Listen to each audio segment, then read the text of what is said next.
Here, the Cup is in the building, and for the second straight game, the Florida Panthers will have the opportunity to hoist Lord Stanley's Cup. Let's lead with our best, as we have all year long. We got the rat flying the plane here.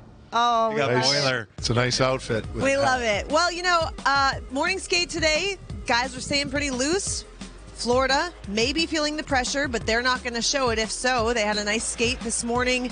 Matthew Tkachuk has been strangely quiet for a guy of his caliber. Just 1 point in his last 6 games played, but he had some pretty fiery comments when asked what's at stake here in Game 5. Good part about us is it's not about one guy. It's not about individuals here. We have a chance to capture the biggest goal of our life tonight, so we're going to go do that. Again, for the people in the back, we have a chance to go capture the biggest goal of our lives tonight. We're going to go do that. Now, that's about as close to a guarantee as I think I've heard in a while. What do you think of that, Rupert? Oh, man. I like it.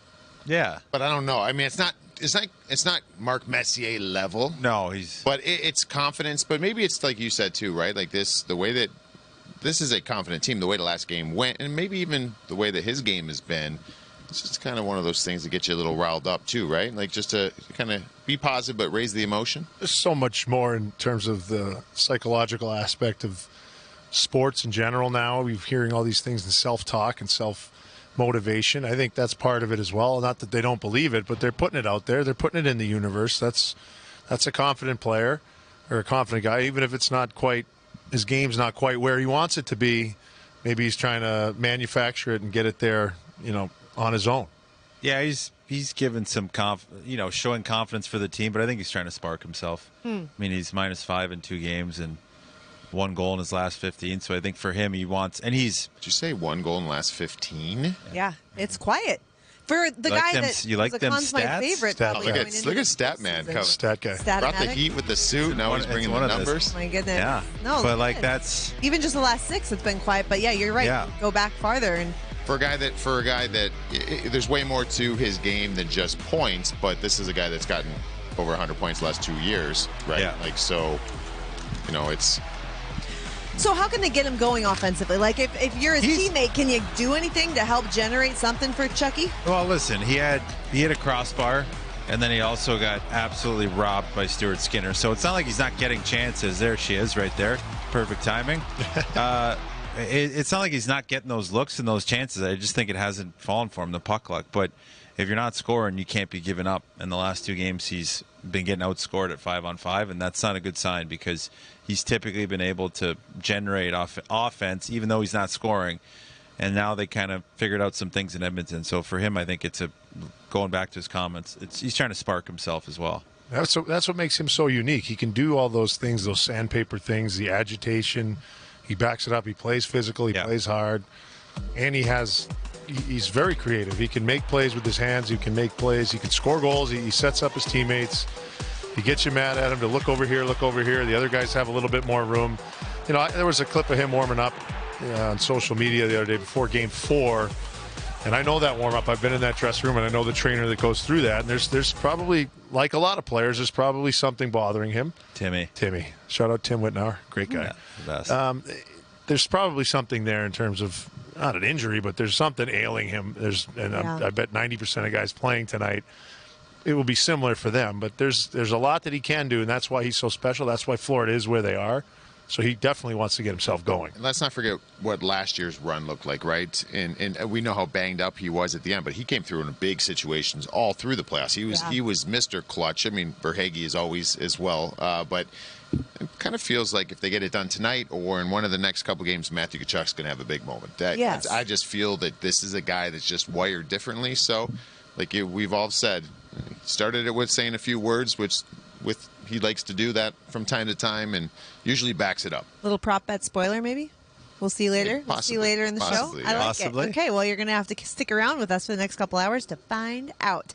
Other Panthers were also plenty active this morning at morning skate, and it sounds like there's going to be possibly a bit of an adjustment. Ryan Lomberg could actually draw into the lineup for the first time this Stanley Cup Final and the first time since Game 3 of the Eastern Conference Final. Here's what he had to say on having the opportunity to possibly play tonight. Yeah, just, I mean, obviously tremendously excited. Great opportunity for myself and the team here. So, you know, it'll be tough to mix in a pregame nap here, but come game time, I'll be ready to go. Yeah, probably energy, you know, speed. You know, I got a full gas tank, so I'll be excited to kind of let some of it go there. Yeah, you know, just for me, just energy, speed, relentlessness. You know, like I said, the boys are obviously in a 3-1 spot here, so, you know, not looking to you know, do anything too crazy out of my MO or anything. So just stick to what got me here. Bring a lot of energy and a lot of speed. If you're Ryan Lomberg, how do you balance the excitement that you must feel getting this opportunity with not trying to do too much?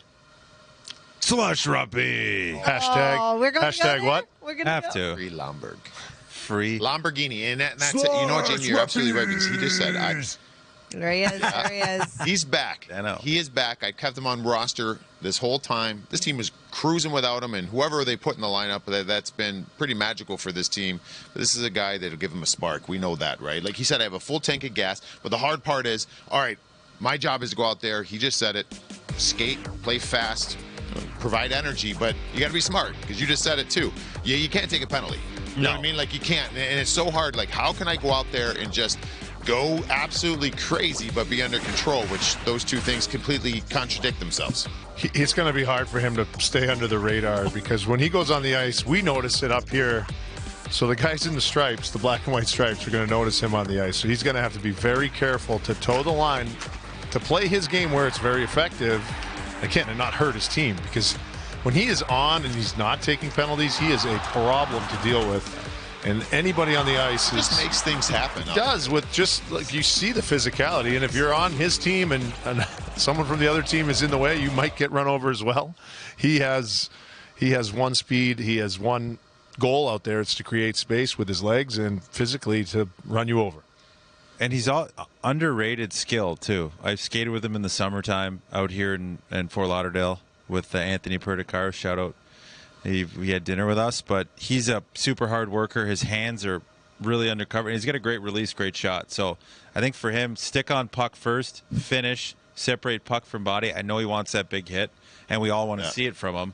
But playing within himself, because to your point, the refs are in there being like, hey, Lamborghini's in. Like, just keep an eye out for him. That's the difference, too, when we look at players. And I'm going to name a player that's a completely different player than Lomberg, but he makes something happen all the time, is our old teammate Carl Hagelund, right? Like speed and how just being a disruptor on the ice just creates turnovers, right? Like you're stick on puck.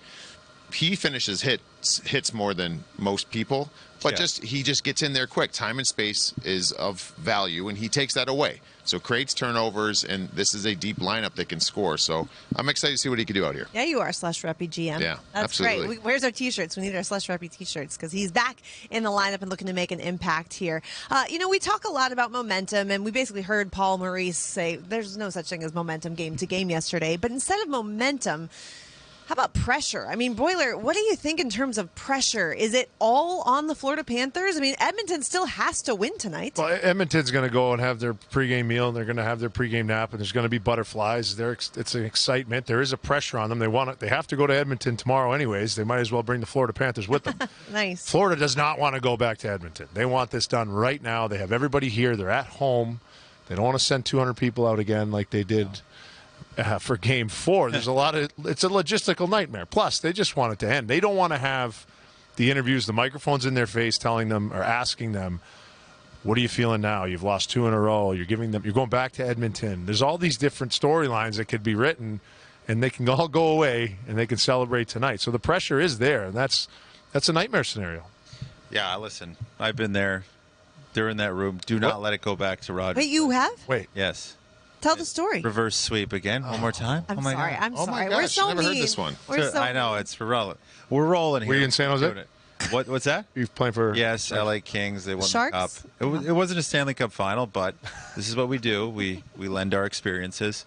And but get yeah, absolutely crushed by the I'm people crushed. behind the scenes. But go yes. ahead. Spoiler lost to those Exactly. Kings too. We can tell that as well. That's true. You It's lost a after. a hardship for Thank all are involved.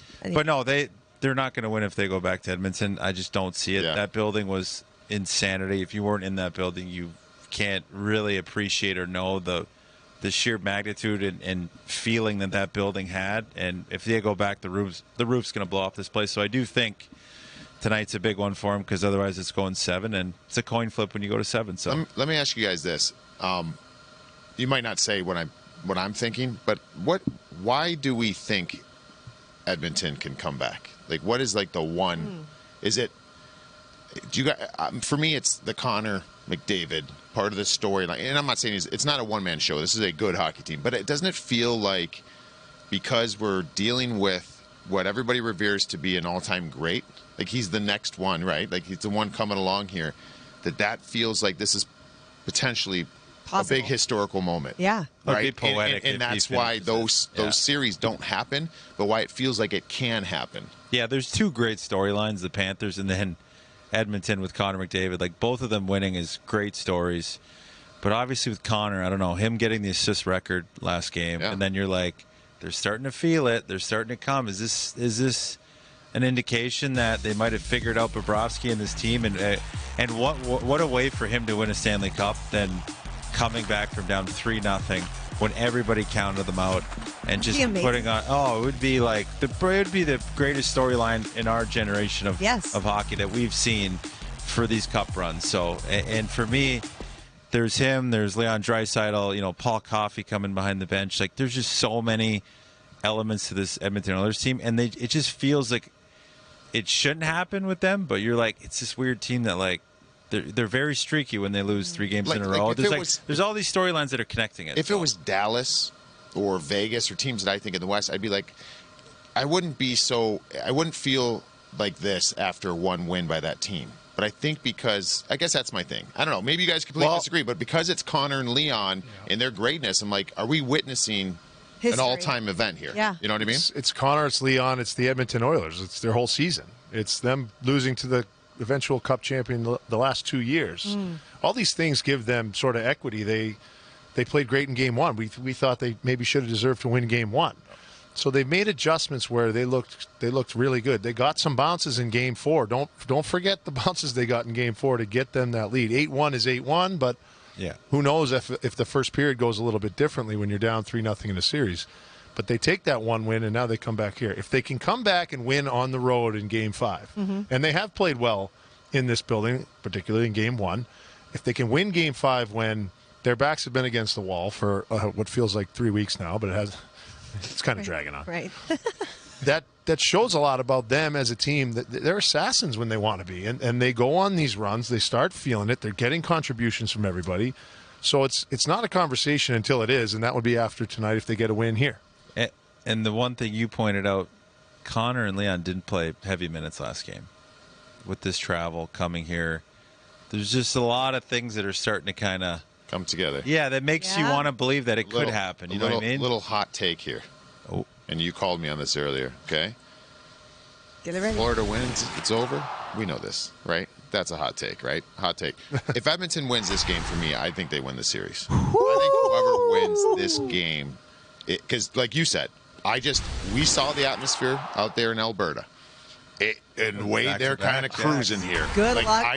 I really feel like whoever wins this game, clearly, I look like an idiot saying the Florida Panthers, they win, they're going to win. Yeah, of course. This is more about the Edmonton side. They win Game 5. They run off the next 2 as well. Ooh. So I've seen what Florida's done the last 2 years, and I can't. It wouldn't shock me if they win tonight that they finish it off, but I can't count Florida out. They've just been. Yeah. They've been so impressive, and we're talking like this. They've won games like great teams do. They've won games they maybe don't deserve to win, and then they've won games where they've utterly dominated very good hockey teams. Right. I think there's something in that room as well where it's not going to get to them regardless of the outcome. I want to see 7 games. I always want to see 7 in the final. But I just that team in there and their character, those guys, I don't know. We'll see what the machine says later. What are you laughing? No, I just stop laughing. To your point, for like us wanting Connor to do this and it being a historic moment, that's us banking on that the Florida Panthers, probably arguably the most consistent team right. in the NHL, is going to lose 4 in a row. So the percentages. That's why it's so intriguing. Because Well, percentages are so high. It's amazing. Look at this even in the playoffs. Bananas. And here's something else that our guy Bryce told me. It's not just bouncing back after a loss, but after big losses. Get this. Tampa beat them 6-3. The next game, Florida won 6-1. Boston beat them 5-1. The next game, they beat them 6-1. So, like, when they get blown out, they just got blown out. They respond with a little angry, a little extra growl, if you will. Yeah. You know, so I feel like that's what may be coming tonight. Panther reference. Panthers. There you go. Oh wow, things are connecting the dots, Jake. Great. I wouldn't be surprised if they come out and they're just angry. And I'm not saying that Florida Panthers. They for me all year have been the best team in the East. They have been the hardest team I think for anybody to beat. I was excited to see them in the playoffs for all these reasons that we've talked about and will continue to talk about in this show. It's more of how Edmonton kind of scares me. Right. And that's what makes this the Cup Final. It's great. Whoa. What the I've been watching your papers and your pen. You're nervous for this game. Yeah, I'm nervous. I squeezed my pen to a thing, and it just on my pants. We're going to be. Oh, no. Boy, not the pea That's the squiggly thing. Olive. It's the spring. It's the squiggly thing. Anyways. Oh, the squiggly. Getting nervous up in here. You'll be 21,000 Please loud put in that this pen building down tonight, before too. it So, falls hey, on my new suit. we saw how electric the crowd's going to be This electric crowd's gonna out be there electric. in Edmonton. Well, let's see what it is here tonight in Sunrise. Yeah. Like the Panthers fans, 21,000 loud. Have you seen these towels? Do you know what they say on them? Sixth man. Something about the sixth man. But the sixth man is referenced because of what you're saying. Like, they need to be just as loud as Edmonton was. They need them. If they brought Mr. 305 here, they're guaranteed win. Mr. Worldwide? Did they say sixth man? There's 7. Would they be 7? Come on. The goalie? What? Is there a goalie? Goalies, First hey, time you know what? talking No hockey. goalies here. All So we 6 can of say us. goalies There you don't go. count. There's Goalies the don't shot. count. Goalies This is don't Mike count. Martin. All right. Always has the I'm shot. going to fix my pen. We going to break yet? Please put I it down. don't think so. I think we want to hear from Chris Knobloch, right? We've heard from the Florida Panthers. We want to hear what Chris Knobloch has to say because he talked before about how nothing surprises him with this team, and they have plenty of belief in that locker room. I think we've been in a really good frame of mind. I think our guys feel confident. And I said yesterday about what my role is. I don't think it's been very much, just because I think the players are in a really good position where they're loose, they're confident, they know their back's up against the wall. They know it's going to be a very difficult task to do this. But, I don't think there's any lack of confidence on being able to do this. We've been on very difficult positions before, not in the Stanley Cup Final, of course. But, they're just enjoying it as much as they can. Yeah, and obviously the last 3 periods, which was Game 4, were dominant, and it ended up in an 8-1 win. But you got to go back even farther than that to really see where things kind of turned in Edmonton's favor, right? Remember, Game 3, they lost the game, but they made quite the push there late in that 3rd period. So if you look at 4 periods now that Edmonton's been dominant, can they build even more? And if so, how? I mean, and you could argue the first game they outplayed them. Like, they've, for long stretches of this series, have been the more dominant team, but the errors that they've made are way bigger than Florida. So if they can limit those and keep playing their game, that's why they sound so confident, because they are, for long stretches, playing great, phenomenal hockey the way they want to play, but then there's always that mental lapse, and that's what Florida's waiting for. So for them, they can cut those down and keep playing the way they're playing. I mean, sky's the limit. Stop the self-inflicted stuff. That should be that's a decision between the ears, right? Like, I'd much rather have that be our problem in a series than, we got to figure out how to score more goals, or we got to figure out, you know what I mean? Like, they're creating enough, right? And now they're starting to get the bounces and the confidence. So now it's just about, hey, let's be smart and make the right play, right read at the right time of the game. There's a patience that goes along with that as well. Like, you can't force things at the worst time. And in Game 3, we saw that. They were pushing. They were making plays. They were getting zone time. They were sort of creating, but Bob was phenomenal. And then it looked like they had full control of the game, and then the worst possible thing that could happen happened to them, and it happened 3 or 4 times. That's what really takes all the wind out of your sails as a team. When you're on the bench, you're trying to stay positive, and then you see a turnover in the worst spot, and it's in your net in 2 seconds or 5 seconds. We talked about that after Game 3. These things, they are controllable, and they're fixable very easily. And they seem to have done that. Now, Florida's going to have a lot to say about that in Game 5 because their pressure and their forecheck is kind of what creates a lot of that havoc. But, now that they've kind of pierced the armor, it might be a different kind of thought process for Florida and for Edmonton.